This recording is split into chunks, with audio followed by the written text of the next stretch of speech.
From In the Beginning to the Musical Apocalypse, this is The Bible Says What. I'm your host, Mike Wiseman. Christians have been running for the hills as of late, ghosting and canceling all over the place. So out of the vault comes this ancient gem from way back, when I didn't drink coffee before or during the conversations. You can tell the difference. This is the conversation that landed me a guest spot on the Unbelievable podcast and a trip to San Jose to do a live debate with Mary Jo Sharp. It's been 6 years and I have not been invited back. Was it something I said? Let's start the show. Is there anything in the Bible that you yourself have an issue with?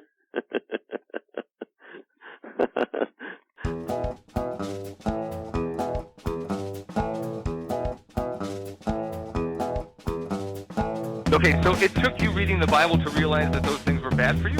Yeah, it actually did. I didn't figure this out on your own?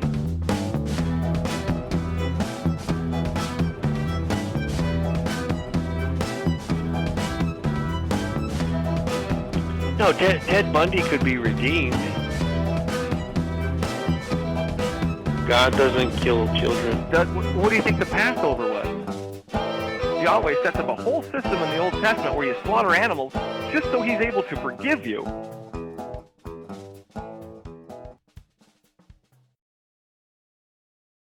Today's special guest is Ruth Jackson. She's the former editor over at Youth and Children, Premier, was that magazine? Sorry. Yeah, so that is fine.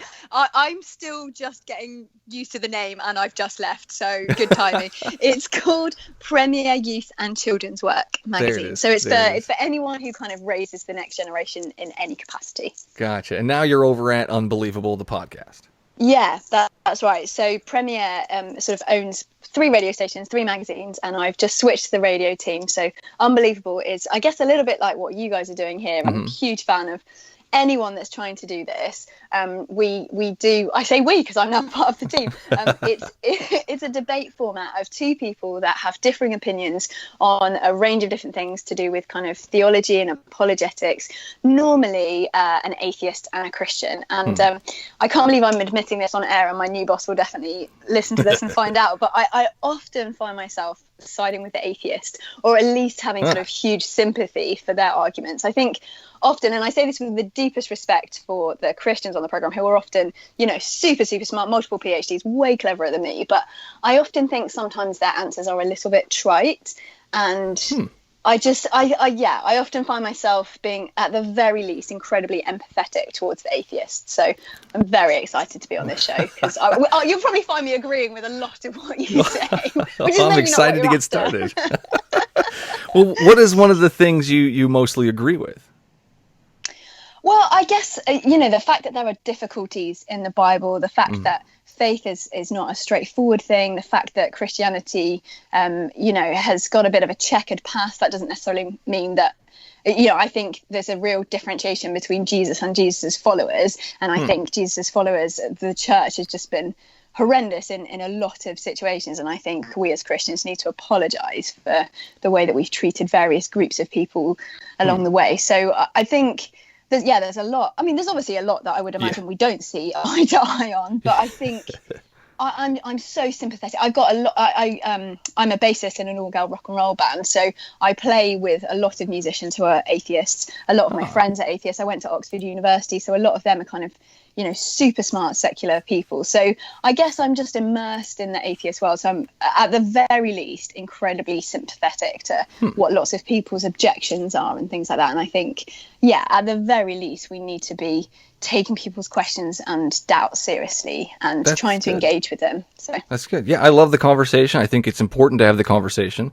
I think it's important to look into your strongly held beliefs, to question them, to take yourself further. So I totally agree. We should definitely do this. Absolutely. And that was kind of my experience. So when I told people in my church when I was growing up that I was going to study theology at Oxford, which is obviously quite a kind of secular university, very academic, I'm not sure there was even one person who told me that it was a good idea. I don't know whether it's the same in the States, but everyone was just like, no, it's going to ruin your faith. Like, what are you doing? And I remember thinking, even as a 17-year-old, for goodness sake, if this faith is real and this God is real, do you not think he can stand up to academic scrutiny? And if he can't, then I'm not interested in that kind of faith anyway. So I kind of went to university with this, bring it on, like whatever you want to throw at me, it'd be interesting to see. And actually I found that completely the reverse was true, that actually as I heard these amazing academic theologians talk about various evidence and even the ones who were sort of staunchly atheists, I just found myself thinking, wow, there's so much more credibility and evidence and things like that than I knew. And actually it did the opposite. It really strengthened my faith, and it really kind of gave me sort of an academic rigor to what I was studying. But what happened in the middle, so trying to remember, I would have been about 18 at the time, in my first year of university, sort of having this kind of, I guess, new awakening of my faith and giving it kind of academic credibility. But then I had a real personal tragedy. A close friend of mine tragically took his own life. And it was probably one of the first people who I was really close to who died. And it was certainly the first person who died by suicide. And I remember, sorry about that. Everything. No, yeah, I mean, it was awful. And just everything that I'd kind of knew about God and thought about God, and all these new things that I knew about God and thought about God, suddenly just came crumbling down. And where, kind of academically speaking, I felt like my faith was stronger than it had ever been, from an emotional perspective, I just was absolutely ruined. And I think, the age-old question of how could a good God let something awful like this happen? And, mental health issues are complicated at the very least, but come on, God, you could have reached into this guy's life and done something. It's all powerful, right? About it. Yeah. So that was basically my foray into what I had no idea at the time was apologetics, but looking back, I can see it was. So I basically bought every book I possibly could on suffering. And it was kind of before the internet. I mean, I did have the internet, but it was very slow and dodgy. So it was books that I was reading around suffering. And I think the thing that struck me, and here's where I have sympathy with you actually, because I've heard you talk about suffering a little bit. I just was, I think angry is the word actually. I was angry at all these readers that were talking about suffering as kind of a means of building your character, a purpose of getting closer to God. And even, C.S. Lewis, his kind of famous phrase about suffering being God's great megaphone. And I absolutely believe that God can use suffering. I believe that good can come out of it. There's that verse in Genesis 50 where Joseph speaks to his brother and he says, what man intended for bad, God intended for good, which is now being done, the saving of many lives. And I think, of course, God can bring good out of these terrible situations, but I really strongly disagree with the fact that he does it so that you can grow. I just think you can't say that to someone who has lost a friend by suicide. It's just, right. It's not the right thing to say. True. Absolutely. But it is in the Bible. Romans 5:3. We also rejoice in our sufferings because we know that suffering produces perseverance, character. It's so right sure, there. So it tells you. It can be a byproduct. I have no doubt about that. It can be a byproduct, and I've heard remarkable stories of people who went actually from atheism to a faith in God through suffering. So I'm not saying it can't happen, but I think that's quite a byproduct of it is quite different from God making it so that you will suffer. And I think yeah. So I kind of was reading all these things and to be honest, I think the overarching thing that came to me was that actually I don't think we know why we suffer. I think there are things that can be said about a broken world and all of that, but actually fundamentally, I don't think we do know. And right. I suppose as well, I'm not sure that would even help. Like if you are in the throes of utter despair. So I guess if a child falls over and cuts their knee and is crying, you don't go over to them and say, oh, you fell over because you were running too fast and that red stuff on your knee, that's blood. Pick yourself up and don't do that again. You don't, do you? You scoop them up and you let snot and the blood and the tears go all over you and you cuddle them. And I think actually that's I got a couple of boys and they always skin their knee. Well, why do you think that happened? Was that a smart decision? Okay. Maybe you process it afterwards, but I think actually, and I think for me, and maybe I'm more emotional than some people, but for me, that's what I see with Christianity. I see a God who didn't remain distant. So, the incarnation is him sort of breaking into time and space and coming into the mess of the world and holding us in our pain, even if he doesn't necessarily give us a perfect answer, which I think we don't always need in our suffering. What we need is someone to scoop us up and hold us in the pain. And so that's kind of my totally unacademic a summary of what I think about suffering. But it's interesting as well. It's the question that comes up time and time again when I chat to teenagers. It's it's constantly the thing that they sort of refer back to. It's the suffering. And it often presents itself in different ways. So, why did my friend get stabbed, or why did my grandma die of cancer, or why didn't he listen to my prayer? What about COVID? It's COVID, wrapped up in lots of different ways. But I think fundamentally, most people's objections to God boil down to, I guess it's twofold. It's kind of the character of God, like, can I trust him? And then a lot of obviously suffering is tied up with that kind of character question of if he's a good God, Right. But you don't see God as the one who's sending, let's say, COVID. I don't know. I think, and again, I must say I'm very much an amateur apologist. I would never even call myself an apologist because that's such a grand title. I'm very much someone who just wants to figure this out and kind of through the process, maybe help people unpick some of their questions and objections. And I'm doing it very much alongside them while I have all these big questions. By no means do I have all the answers.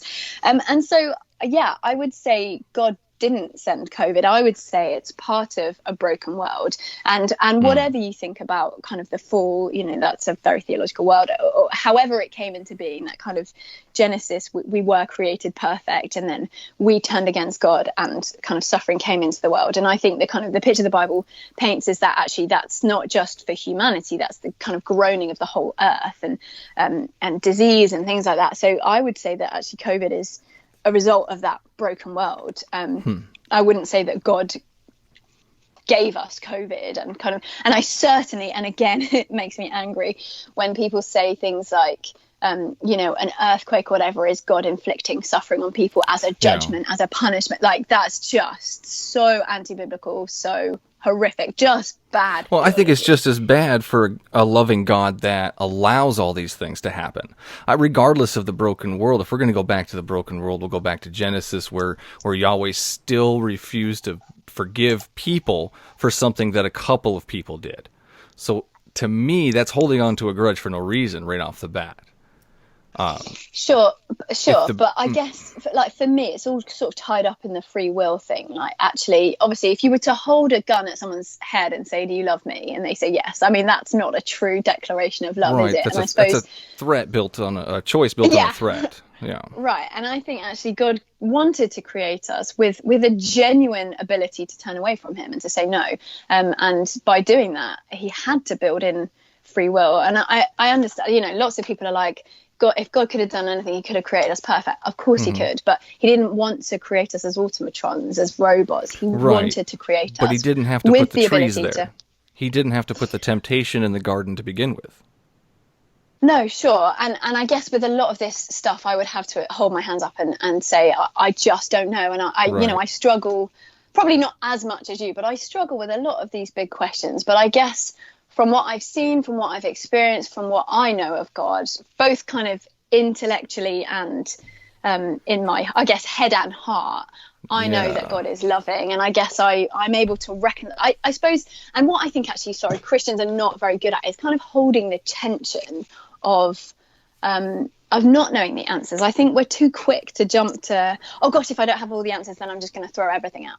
And I think actually with a lot of things in our life, we sort of hold that tension of, I don't know, but I'm still going to believe. Right, that's understandable. But when it goes to the extreme of this page, the whole concept doesn't really fit into that logic bubble there. It doesn't really make a whole lot of sense. Let's go back to the trees.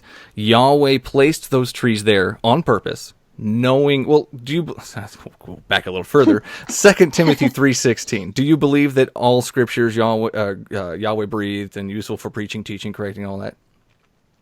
So I would make a difference between like God dictated and God inspired. I don't think it's God dictated. I don't think someone sat down and literally had like the hand of Yahweh dictating them. I think the Bible's been written over 1,500 years, over 3 continents, by over 40 authors. And I think, we're in grave danger if we just kind of pick up the book and open it and expect it to speak to our lives. Because, you might end up on like Job 19:17, which says, my breath is repulsive to my wife and I'm loathsome to my family. Like, that's not going to help you with your life. Context. Is that actually talking about maybe context? Your breath is repulsive. Maybe you do need to, go and have a little breath mint. Maybe that's what the good Lord is telling you.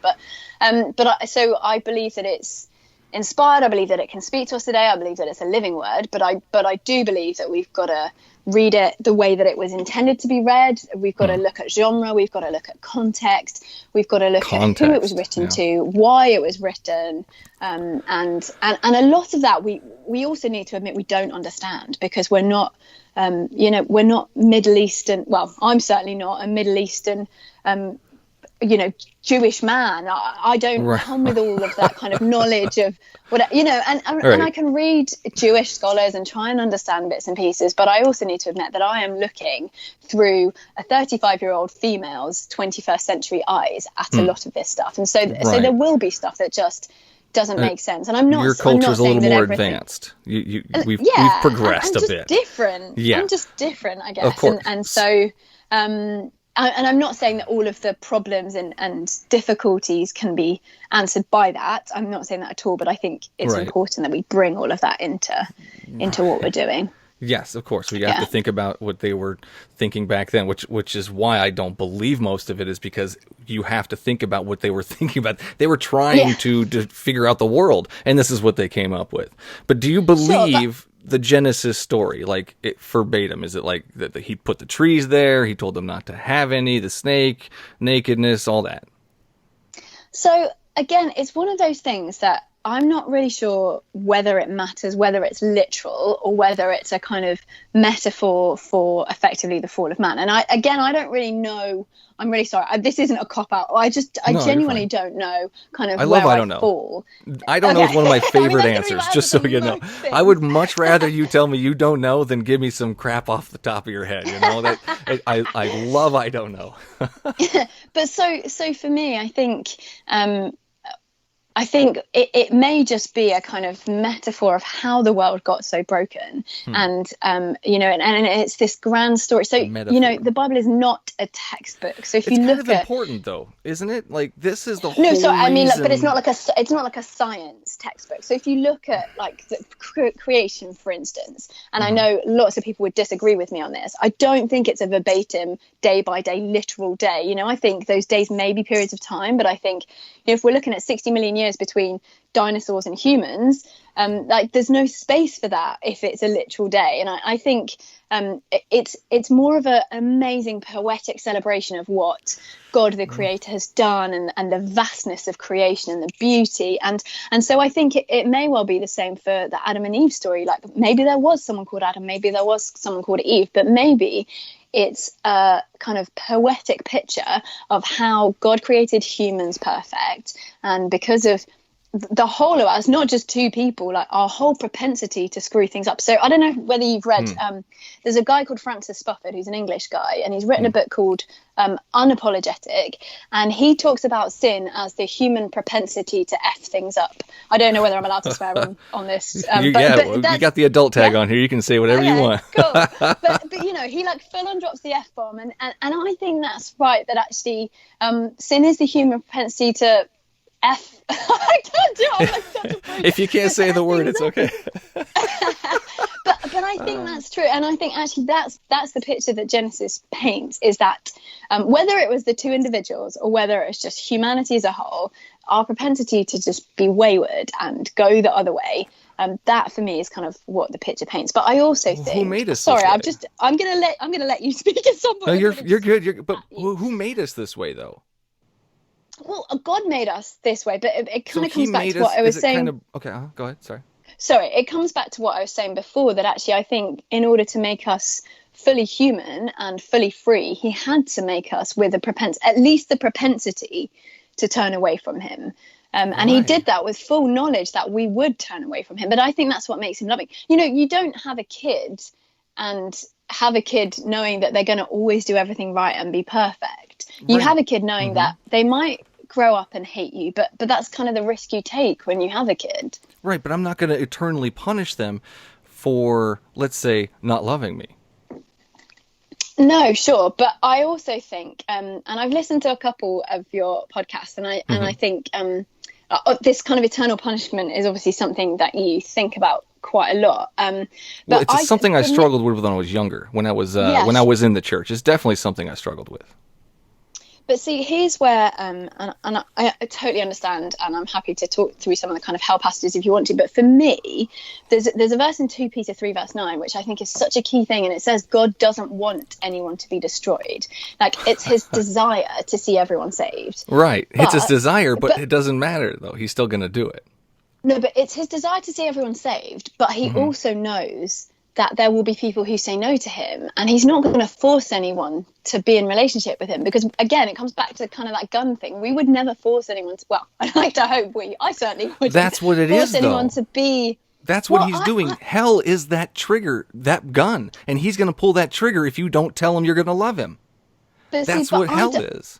But I don't see it like that. So I don't know whether you've read C.S. Lewis, The Great Divorce. But so I'm very picky and choosy of C.S. Lewis. Some of the stuff I don't like him on suffering, but I do like some of the stuff that he says around kind of hell and heaven. So in The Great Divorce, he says that there are two kinds of people: those who say to God, "Your will be done," and those to whom God says, in the end, "Your will be done." So God effectively says to each of us, "Your will be done, you choose." And so I actually think it's unhelpful when we talk about God sending us to hell, because I think actually he made hell. He created this place. He created this place to send people that don't love him. He didn't have to create this place. He could have created a couch, an eternal couch sitting in the universe, just void, sitting there, and you did something bad, depending on the length of the sentence on this eternal couch. It's a timeout. He does the opposite, which is fire, punishment. This is a totally different kind of punishment. Yeah, I totally see that, but I also think actually he gives us a choice. So I guess effectively what I'm saying is, I think, yeah, fine. Hell is there, but it's our choice whether to go there or not. I don't think it's his choice whether to make it or not. To make it a place of torture or make it a soft, comfortable, cushiony couch you got to sit on for years, eons, or whatever. I think as well, though, he's given us a really obvious way out, and I think actually. Do you think it's loving to torture people? No. But I don't think so either. But I think because of Jesus's choice, he's he went to hell and back, so we don't have to. Yeah, but it's still there. I'm still going to go there. Why? Because I don't, number one, love, number two, believe. So because of those two simple things, no matter what good deeds I do in life, no matter how awesome of a person I am, not, but, how awesome I do, that doesn't matter to him. As long as I don't love him or don't believe him, I'm going to be tortured forever. Is that a fair and just punishment? I think there's going to be so many more people in heaven than we think. Certainly than many Christians think.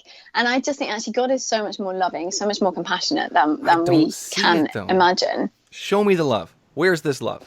What's the loving part? So going back to kind of how I view the Bible, like for me, I also think it's really important that we look at the kind of macro story of the Bible through the microcosm of a story that is a really important part of kind of the heart of Christianity. So obviously that could be through the cross, it could be through the resurrection, but for me, it's through a story, a parable, because I love stories. Luke 15, the story of the prodigal son, which obviously everyone knows, but for me that is like absolutely the lens through which we must see the whole of Scripture. And so for me it's kind of this, it's not about the prodigal son, it's not about the older brother, for me it's about the running father. It's about this dad who's waiting every single day for his son to come home, and the minute he steps on that road home, he runs to meet him. And part of that is because in the Jewish culture they had a ceremony called, I can never pronounce Jewish words, so please forgive me any Jews listening to this, but I think it's called the Kazar ceremony, where basically people, if someone sort of rejected the family and the inheritance and all of that and went and kind of did their own thing, they had the right to be cut off from their community. And they would do that through this ceremony where they would go and smash a pot outside the sort of village boundaries and say, like, you are no longer welcome here. And so, what a lot of these Jewish scholars think is that the father is running to the son before the rest of the villagers can get there and say, you are not rejected, like you're not welcome, you're rejected from our community. So he's running as fast as he can, which obviously in that culture was incredibly shameful, because the slower you walked, the more important you were. Only slaves ran. And in order to run, he would have had to hoik up his robes as well. So like he's showing his ankles. It's like shame upon shame upon shame. And he's running just beyond everything, because all he cares about is getting to his son. And then before the son can even start his apology and say, look, I'm sorry, I'm no longer worthy to be called your son, the father wraps his arms around him, gives him a robe, which is kind of, like you're part of the family again, gives him a signet ring, you're part of the family. So the dad is supposed to be Yahweh, we're supposed to be the kid, right? Right. So if Yahweh wants me back so much, why doesn't he show up? Number 2, if Yahweh wants me back so much, why does he threaten me with hell if I don't love him? If he loves me so much, why does he do that? Smashing a pot. In this story, there's a pot that's smashed. But for Yahweh, he needs bloodshed. In order for you to be able to have this eternal relationship with him, in order for him to be able to accept you into his heaven, or forgive you for Adam and Eve's stuff, or the stuff that he forced upon them, he has to kill something. Hebrews 9:22, without the shedding of blood, there is no forgiveness. This is a disgusting act. This is not loving. There's no love, period, in needing something to die in order to forgive somebody or welcome them back. What you're saying with this story is yes, it's nice, great. He welcomed him back. That's a nice, touching story. The only thing that happened was a pot got broke. In this story, in the Bible, when you lump everything under that, you're leaving out all the people that Yahweh tells you to kill. You're leaving out all the hell, the torment, the death, the racism, the sexism, you're leaving out all of that stuff and just focusing on it'd be a great story if this is what it was, but that's not what it is. That's clearly not what it is. But I completely see all of that stuff, and that is all really difficult. And I think, I'm not sure how much time we've got. We can go through some of those kind of specific things. But we got a whole hour.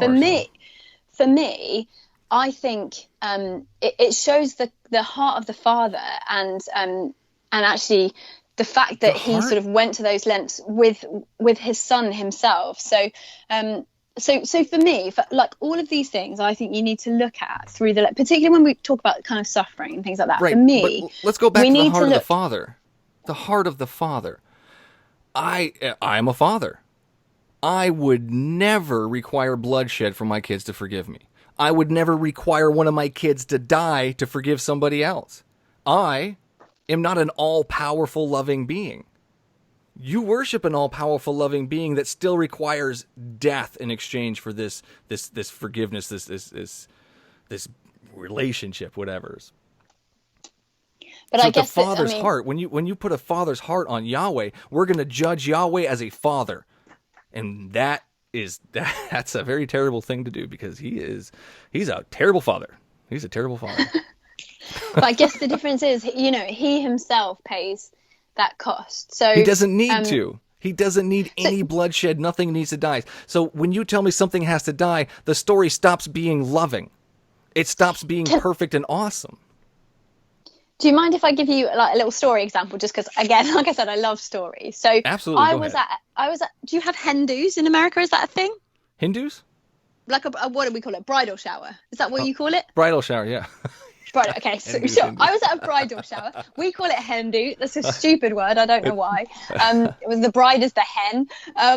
And we were decorating sunglasses, right? Uh-huh. I mean, I'm not sure why we were decorating sunglasses. And, they were kind of cheap sunglasses. We were pouring super glue all over them. I was busy kind of sticking my fingers to the sunglasses, and I hear a scream next to me. My friend Francesca has accidentally been pouring super glue on my other friend's £200 pair of sunglasses. Oh. Obviously, drama, just not cool. Simran, whose glasses they are, is obviously livid. They're £200 pair of sunglasses. Francesca, who's done it, is obviously mortified. What on earth am I going to do? And they're kind of faced with this situation where they've never met each other as well. This is, the drama gets deeper and deeper, because obviously on a bridal shower, there's lots of people you don't know because you just know the bride. Right. And so Simran is faced with this decision. She's the one whose glasses are broken. She can either get Francesca to pay for a new pair of sunglasses. Of course, she's well within her rights to ask for that. Or she can forgive Francesca and say, don't worry about it. It's cool.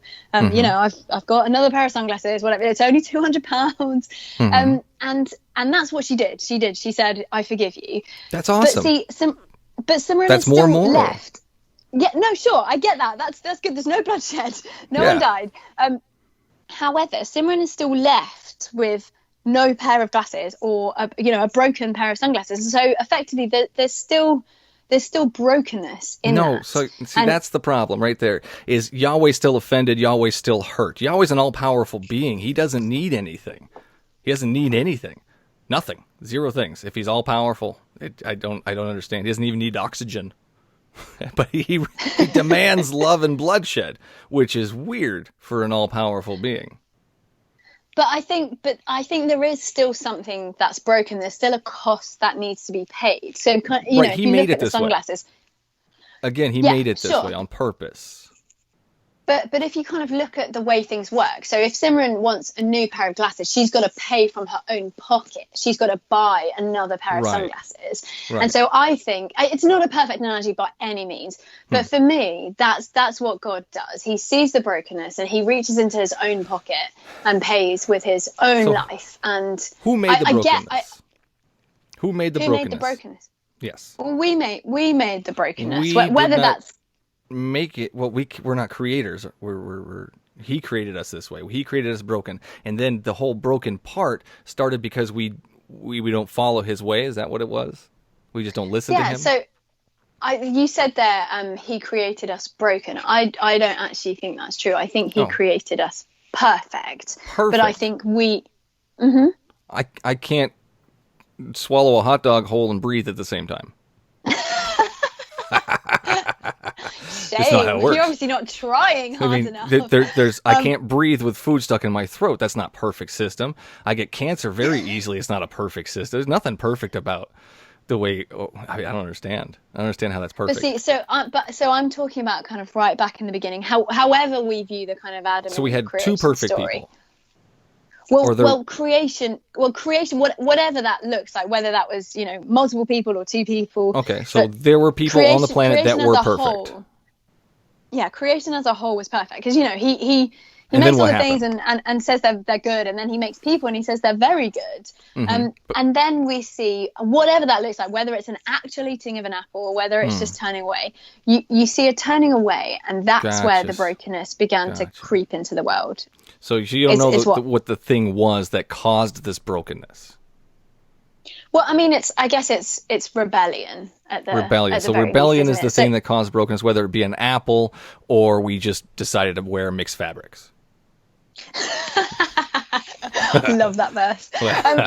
So for me, I think it's really helpful to one of the things I did study. I mean, I didn't study apologetics, so one of the things I did study was Greek. And so for me, I think it's quite helpful to sometimes go back to, because I think sin is such an unhelpful word. I think it's come to mean like raunchy lingerie or tasty chocolates, and I just think that's not a helpful thing. So if we go back to Francis Spufford's definition, it's the human propensity to F things up. If we go back to the Greek definition, the word hamartia came from archery, or darts would be the modern equivalent. And so kind of looking back at the Greek meaning, it's about missing the target. And I guess if the target is God's perfection, so I'll sit here and say, well, I'm not a sinner. I've never murdered anyone. I've never raped anyone. I might have nicked the odd penny sweet here and there, but I'm not a sinner. But I guess sin kind of, if we think of sin as missing the mark of God's perfection, then I suppose we've all screwed up, at least to a certain extent. What do you believe is the mark? Do you believe that the laws, which he claims are perfect, righteous, and good, do you believe those are the mark that he wants everybody to be marking or hitting or going to or doing? Well, so, I mean, I don't think he desires any of that of us because Jesus has done it all. But the kind of I'm mimicking with my arms, and well away you actually can't see what I'm doing. So I've made like a little dartboard out of my hands. But so it's the bullseye of the dartboard is like God's perfection, right? We are all constantly missing that standard. Right, but what is this? Where is it written what the standard is so that we know what we have to hit? Well, but I don't think we do need to hit it, because if you look, Matthew 5, be perfect as your heavenly Father is perfect. Mm-hmm. That's the standard is perfection. But he also knows that perfect to who? Everybody's definition of perfect is going to be different. Well, sure. So I guess it would be perfect to him, because otherwise, And how do we know what his perfection is? You could be It tells me that his laws are murderer. perfect. His laws You are could be a perfect. perfect So murderer, couldn't you? it's true. What is perfection? But I guess fundamentally what it comes down to is, like, in some senses that actually doesn't matter anymore, because Right, he but I want to know what he the has done perfection it is. for us. It doesn't matter. We still want to be perfect. Like, we should still strive to be Christ-like, correct? We should strive to be perfect. So if I want to strive to be perfect, where is this example written so I know what that perfection is I need to be striving towards? I don't really know, but I also think it actually doesn't really matter. Hear me out for a sec, because we're not striving Jesus. we're not striving to perfection in order to achieve something, because I believe that has already been achieved for us by Jesus on the cross. What we're doing when we're striving for perfection is we're striving from a place of gratitude and forgiveness and healing and all of these things, and it's a response. So because we've been saved from the mess that we've made of our lives, we want to live a life that is worthy of the calling we've received. It's a different thing. We're not striving for salvation, we're striving because of salvation. And I think striving is an unhelpful word. You have to look. You have to look at something, though. You say Yahweh is perfect. What example do you have to look at for this perfection? Well, I guess Jesus would be. How is Jesus an example perfect? I mean, I guess look at the stories, look at the healings, look at the miracles, look at his compassion. Really, compassion. I'm compassionate. I'm not perfect. I could heal somebody. If I had healing powers, man, I'd go to the first children's hospital and I'd heal them all. Does that make me perfect? Not even close. Not even close. That just makes me somebody who has healing powers that actually uses them for good. So I guess for me, like, particularly when it comes to the problem of suffering, you've got to look at it all through the life, death, and resurrection of Jesus, I think. So for me, you know what the shortest verse in the Bible is, right? The what? The shortest verse? Jesus shortest, wept? Is that what it is? Yes. So exactly. Jesus John wept. 11:35, Jesus wept. Hellraiser. And so that in itself is kind of, I think that means something. That's the shortest verse in the Bible, that, we have a God who kind of empathizes with us. But I don't if you see look that. at, okay, but if you look at, so that's John 11:35. If you look at verses 33 and 38, sorry, going back to the Greek again, the word used there, I'm not even going to try and say it because it's crazy complicated, but translated, it literally means to snort like an angry horse. And there's that sense in which Jesus isn't just crying, he's raging, he's angry.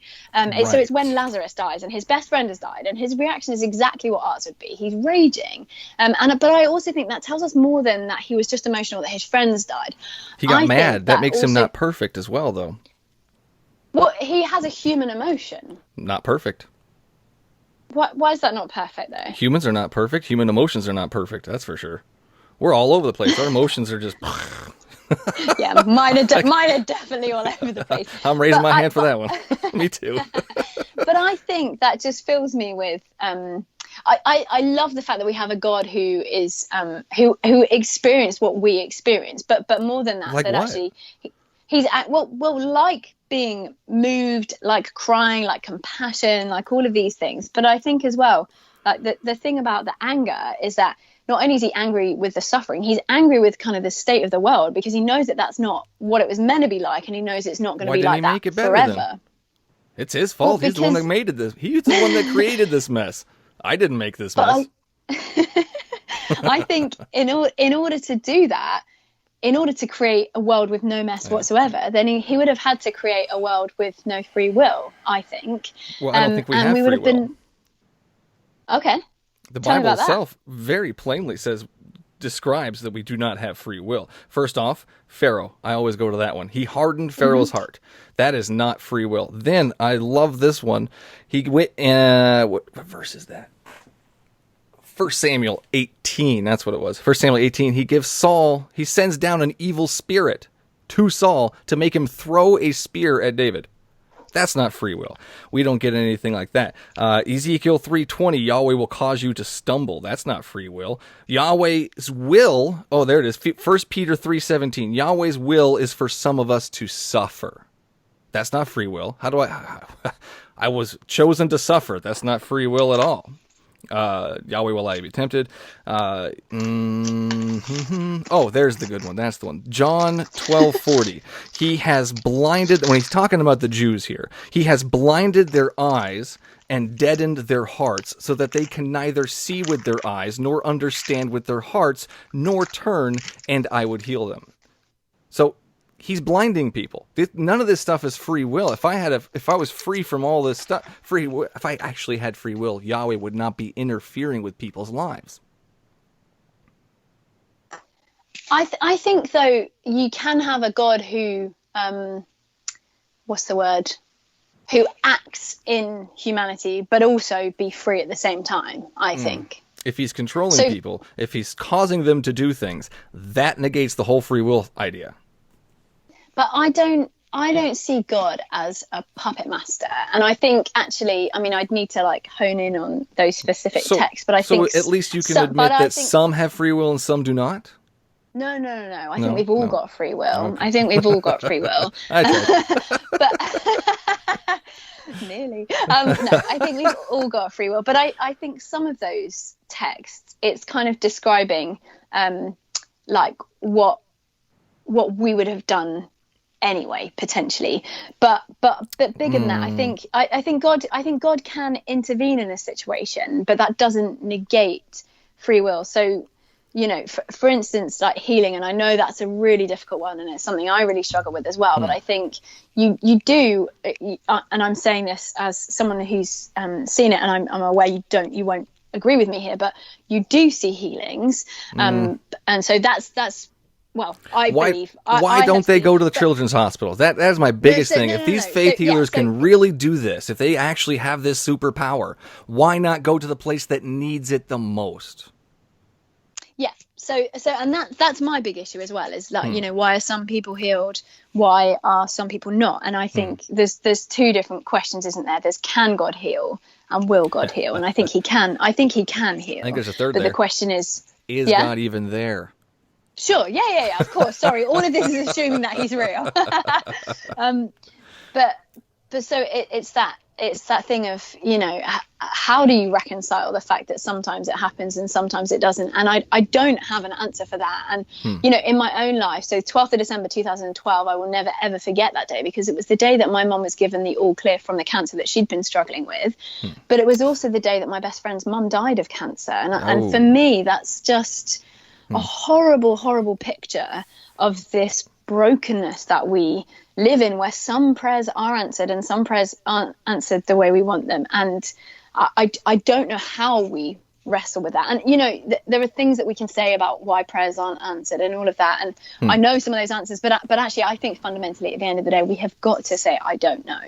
Right. Well, the whole prayer to begin with doesn't make a whole lot of sense, because Yahweh's going to do what he wants to do anyways, regardless of what you ask him to do. I mean, he's got a plan. Do you believe he's got a plan? I mean, right? That's what he says. He says he's got a plan. He's a man with a plan.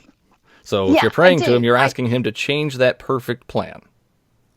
Well, I mean, for a start, you do see, you do see in the Bible, you know, humans being able to kind of, you see sort of, particularly in the minor prophets, you know, people like Amos will say stuff to God, and he will kind of listen to them and sort of change what he was going to do. So whether that's that he was going to do that anyway, and he kind of makes it look like it was the prophet that changed his mind. Right. Well, like Lot. I don't know. He went and saved Lot after. Exactly. And I don't know Abraham. Enough to know whether that is God changing his mind or whether that's him being compassionate and letting us think we're changing our mind. But I think it's more than that. So I pray knowing that God's will be done regardless, right? But I also pray as much for me as for God, because I guess, you know, if I'm in a relationship with someone, I want to be constantly communicating with them. I don't want to just be like reading about them. I want to be in conversation with them. Right, in conversation.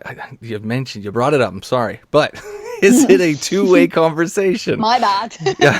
No, I have to go there. I have to address this. Like you're talking about a conversation. You need that relationship. You need to have the converse.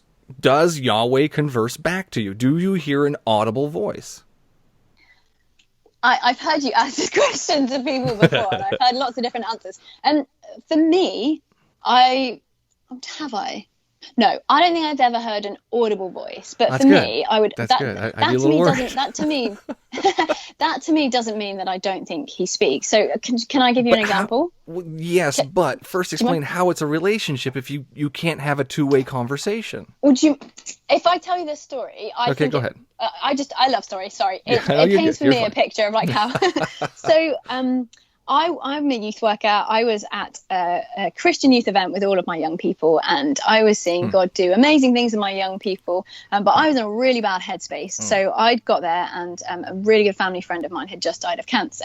And I had been praying for years for healing and all of this. And obviously, none of my prayers were answered. And I was flipping pissed off with God and just like raging. And you'd think that maybe seeing like answers to prayer, I'm so bitter that like you'd think that seeing the answers to prayer for my young people would make me think, oh, maybe God is real, maybe he does care about me. And I'm just like, no, why did you answer their prayers, stupid little spoiled children? Why aren't you answering my prayers? And I kind of got myself in like a proper state, and so I was like, I am no use praying for these children and young people, I need to take myself out. So I sort of walked to the back of the room and was like ranting and raging at God in my head because I'm English, and that would never come out of my mouth. So I'm sort of, all the expletives. What the are you doing, God? You don't care. You don't even realize I'm staying with you. Yeah, proper going for it. And someone comes over to me and is like, do you want me to pray for you? And I'm like, no, do I want you to pray for me? Prayer doesn't work. Probably saw the anger on your face. Yeah, nonsense. Little steam. But again, I'm British, so no one wants an argument. So I just sort of politely said, yes, please, that would be wonderful. And this person who knows nothing about me, never met me before, starts praying for me. And she starts reading from Isaiah 49. What she said was, Jerusalem says, the Lord has deserted us, the Lord has forgotten us.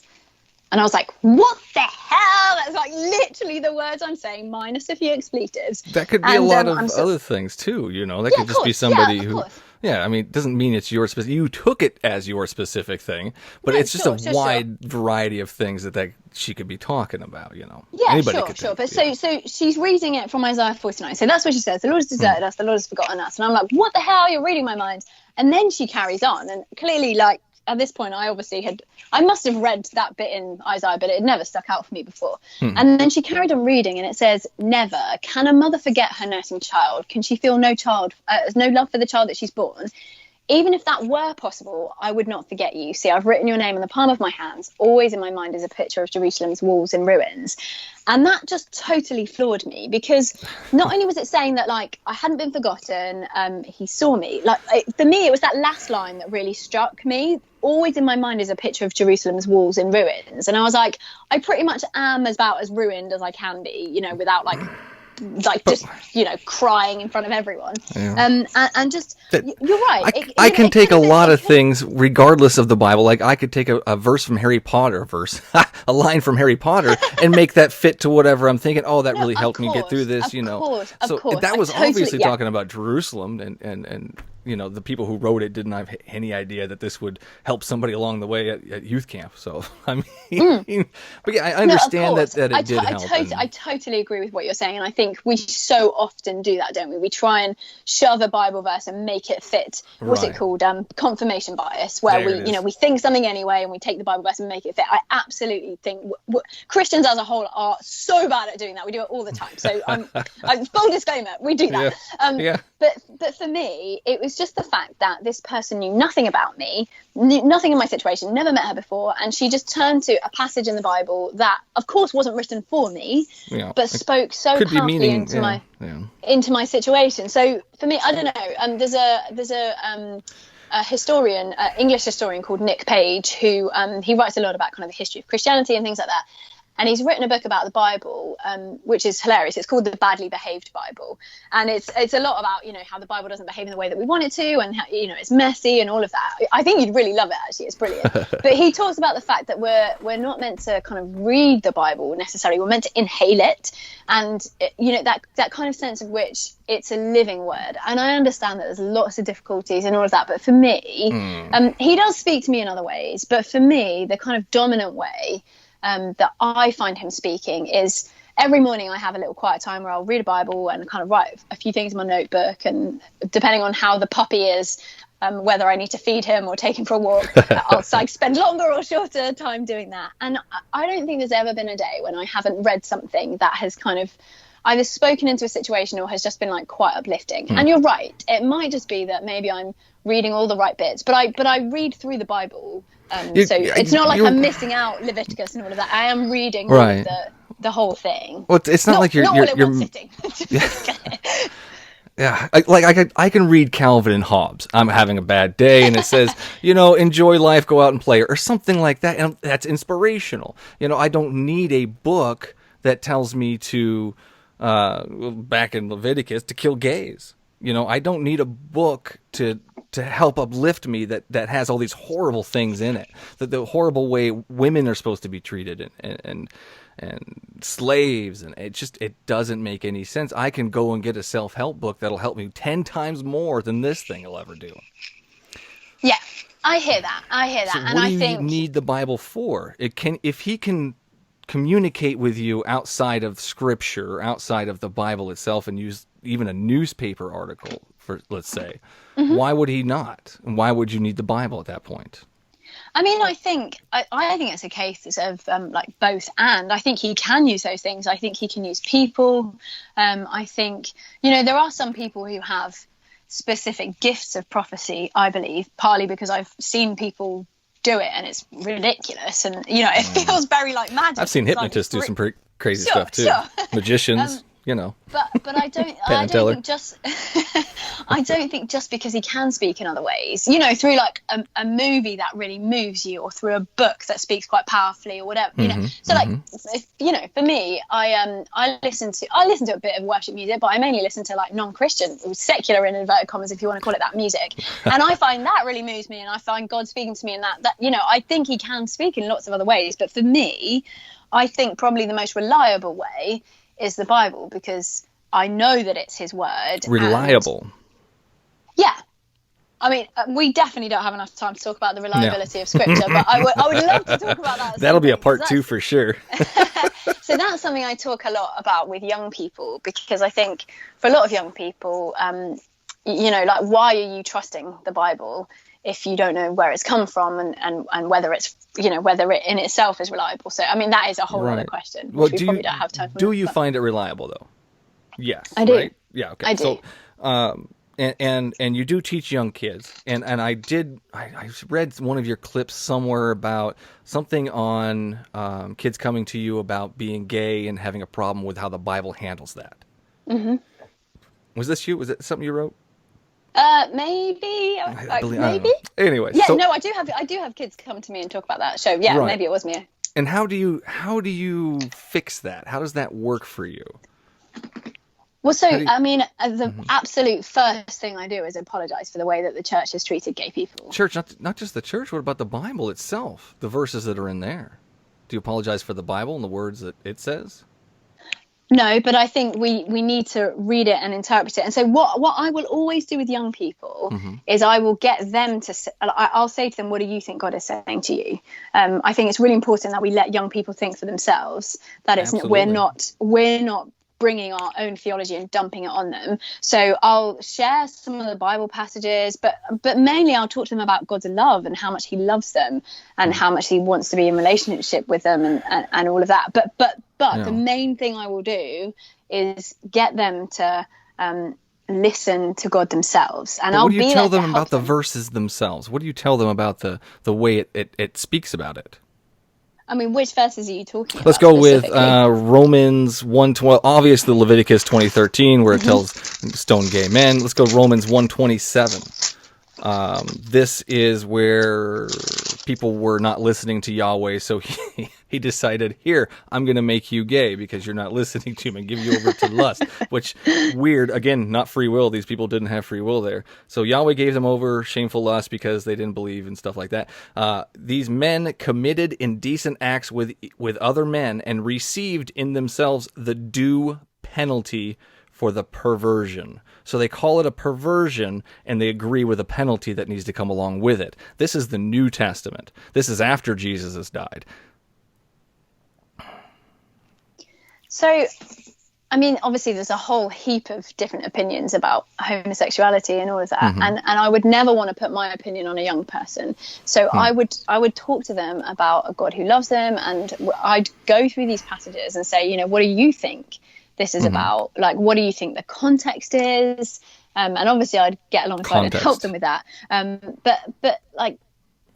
But at the end of the day, I would let them make their own decision. And that stands for all questions that people have. And I just think, I don't know about you, but and I think, to be honest, I have a little bit of experience in the States, but obviously most of my experience is in the UK. But I think as a whole, we are terrible at not letting young people air their doubts, their questions, their disappointments. And I think until we start doing that, we're losing young people from the church at an alarming rate. Like at the very best, we keep maybe 30% of young people. It's the internet's fault. Damn that knowledge and facts. I actually think it's our fault. I think we're not creating spaces where young people can come with their questions and grapple with it. And I don't know whether you've come across a guy called John Westerhoff. Well, he's actually John Westerhoff III. Apparently there were two other people before him with exactly the same name. But he talks about the stages of faith development in children and young people. And he talks about your first thing is experienced faith. So that's, I guess, if you grow up in a particular faith, that's kind of your default thing, because you see how it's lived out. It's your experienced faith. It's the experienced faith of your parents, whatever it is. The second thing is affiliative faith. I can never say that word. Affiliative faith. So that's you kind of then become a bit of an active participant, whether that's doing the rituals, praying yourself, whatever that looks like. The third one, which is an absolutely key one, and I think most churches squash, which is horrific, is searching faith. That's where you ask questions and you're trying to make sense of it and you're trying to grapple with it. And then the fourth one is that it becomes owned faith, where that becomes your real and your personal, your own faith. But I think what we have so often done in the church and in youth groups and in all sorts of things, schools, is that we've cut off that searching faith, which means they never get to their own faith because they were never even allowed to kind of make it their own. Because they just, the kind of false dichotomy for them was either my parents' faith or no faith. And what we're not seeing is, hang about, that's such a false dichotomy. What about you make it your own? What about you bring in your questions and your doubts and you do faith as you? And when they come in with this question, if they come to you with that verse, the stoning of the gays in Leviticus or the one in Romans, and you handle it just by redirecting the conversation towards Yahweh's love. Am I getting that? I mean, I think I would talk a little bit specifically about it, but I think the most important thing is to talk about love, because I think that's right. You don't want to focus on the part where it tells to kill gay people. Well, I understand. I mean, but it makes sense. Often the bit that we're missing in the church, particularly when it comes to homosexuals, is love. So, I can understand that, because the Bible tells them that homosexuality is bad. So that, of course, would create a little division between them and the church. Kind of like with women. How do you take those verses in the New Testament where it tells women not to speak in the church? Oh, again, how does that I've got so work much too? to say on that. Again, another part. We need to do like part 17. Well, we can stop. We can end with that one, because I am very curious on that. On you yourself are a advocate in the movement. You are what is the word I am talking? Woman speaker.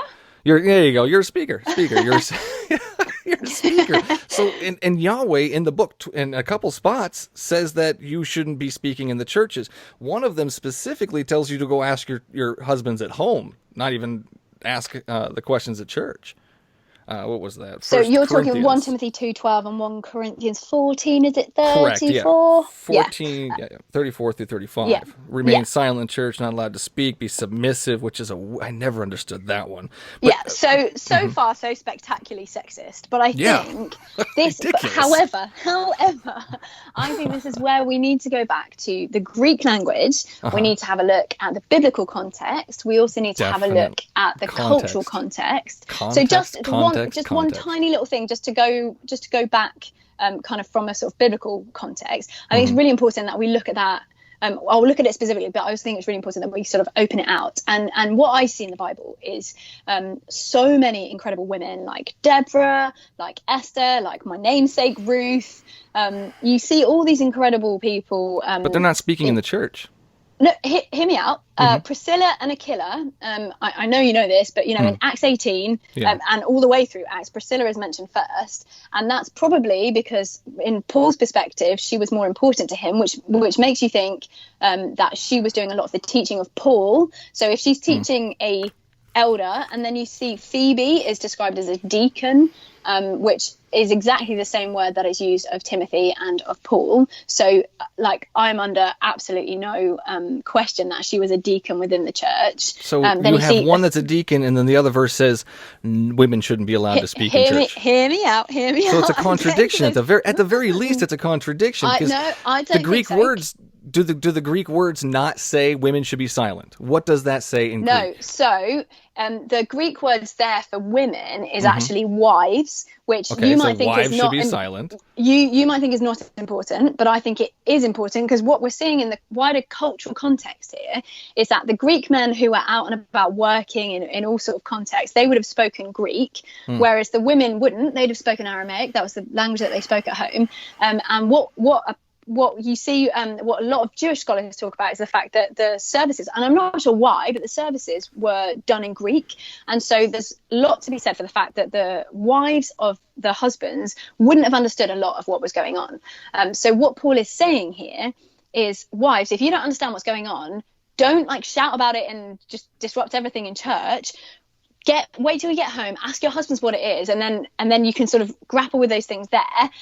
The other thing to say, which I think is really important, particularly when we look at the Timothy passage, he was writing in the context. So he was writing in Ephesus, which the goddess Artemis was the kind of big goddess that was worshipped in Ephesus. And the church of Ephesus, so the Ephesian church, would have been literally in the shadow of that temple. And I don't know how much you know about Artemis. It's fascinating. The worship there was controlled by virgins, and virgins, and then castrated eunuchs. And so there was a... That's just a different church and whatnot. But this specific one, he specifically... Hear me out. Yeah, hear me out. So there was a lot of kind of false gods, false teaching that had infiltrated the Ephesian church, and women teachers played really prominent roles within that kind of Artemis worship. And so this warning is specifically for false teachers, kind of within that context, to be quiet, to not dominate your authority in the way that the Artemis virgins were dominating the people who had been castrated. I think what's important is that it talks about the fact that women should learn, that they should sit at the feet. Yeah, so if you that's right. So when it says that women should learn, that's the part. That's right. Just not the part. That's the part you don't like. I don't mind that. No, I love that women learn. No. That's the part you're grasping onto and saying is real. That's the thing. No. But so if you look at the 1 Corinthians 14, what you see on sort of either side of those passages, there's real disunity within the church. There's people sort of, giving a prophetic word whenever they want to. There's people are kind of singing all over the place. They're letting their hair down, which that again feels sexist. Women need to cover their hair, but that's because the only people who didn't cover their hair, but the only people who didn't cover their hair culturally were prostitutes. And so they're saying we don't want people walking in and thinking. So God could change that and say, hey, everybody uncover your hair. God has this power. He's told them to, do all kinds of stuff. You go back to the old laws. There's some pretty rational. There's some pretty Man, my words are not flowing today. It's catching. Sorry, that's my fault. Oh my God! No, it's pretty. Golly. Whatever. It's radical. There's the word. Oh my God. Sure. So it's pretty radical for them not to eat shellfish or wear mixed colors or walk out of the tent without oil on their head. I mean, these things like this, Sure, but my point is the context of these passages is that there is real disorder in the Corinthians one. There's real disorder in the worship services, and Paul is trying to. The context doesn't matter at this point because it's in English, and at this point, when the United States and the UK get a hold of this Bible, they're reading it in English, and God is not the author of confusion. That's what I've been told. That's what He tells me. So this is very confusing. Now I have to read it in Greek, and I have to take it apart and figure out the context of this context and that context of that context. No, it says women must learn in submission. Women must be quiet. And then you go to the older laws about women. Where is it? Deuteronomy 22:23 explains how women who are raped and don't make enough noise should be stoned to death. These are the things that are in there. These are the things he talks about, how he talks about women. Yeah, and I fully admit there are some difficult passages, but I also think we need what I think he did we is- need to contextualize that specific passage, but we also need to look He at missed the big. the mark. He But we missed also the need to mark look to at that tell us big- that rape is bad and women should be able to teach in his church. He missed that mark. But there are women teaching in his church. This is the thing. We've got Priscilla, Right, we've because got people Phoebe, we've got interpret it Lydia. different. They take the context different. I agree. Yes, but it's still in there. And there are people who are going to take the Bible, which says it's a perfect book, as a perfect book. But there are people who it may be a perfect book, but it's also written in different It's genres. not. And I think you don't think it's written in different genres? No, I don't think it's perfect. Oh, sure. Glad we cleared that up. That doesn't make sense. Who is this guy?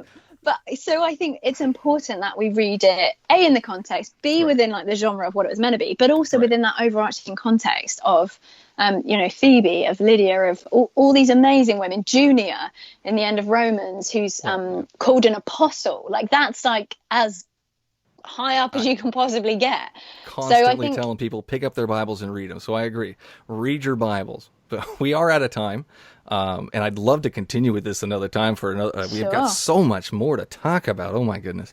But yes, I've enjoyed your answers and your time. I appreciate the crap out of it.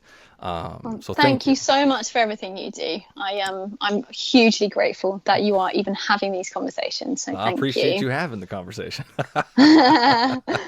So thank you very much. And maybe I'll see you on that Unbelievable show. Yeah, let's do it. Sounds good. Take care. Bye.